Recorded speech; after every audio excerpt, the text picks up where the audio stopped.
L'enfant est-il aujourd'hui placé sous le même toit que son agresseur présumé? Votre revue n'a pas croisé les plaintes. Chaque année, des milliers de plaintes pour inceste dorment dans les tiroirs de la justice. À l'Assemblée, le député Christian Baptiste sort les chiffres que la chancellerie aurait préféré cacher. Face à lui, le garde des Sceaux, Gérald Darmanin.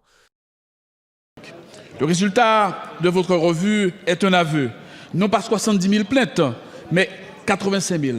15 000 dossiers découverts durant vos travaux, jamais enregistrés dans un parquet. Et ces 15 000, vous pouvez les doubler avec les Outre-mer. Car je peux vous dire, des dossiers, elle est indigne. Oui.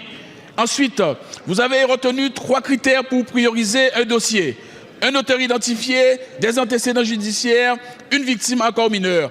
Or, en matière d'inceste, ces 3 critères ne sont presque jamais réunis, car 91% des auteurs identifiés n'ont aucun antécédent et 64% des victimes, oui, sont aujourd'hui majeures. Enfin, il manque le critère le plus important. L'enfant est-il aujourd'hui placé sous le même toit que son agresseur présumé?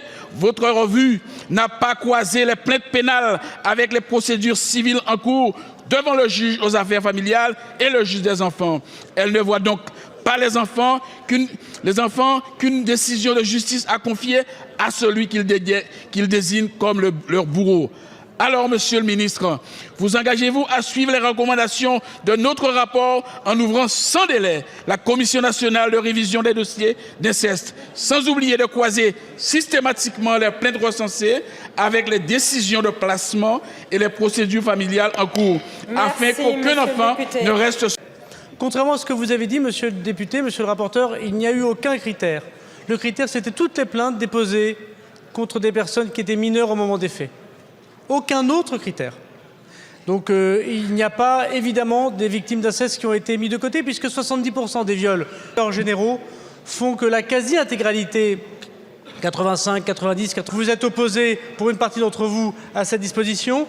Et je m'étonne que le groupe socialiste ait voté contre la perpétuité pour les violeurs d'enfants. Le ministre reconnaît le chiffre, mais s'engage sur rien de concret. Combien d'enfants vivent encore sous le même toit que leur agresseur? Dites-le en commentaire.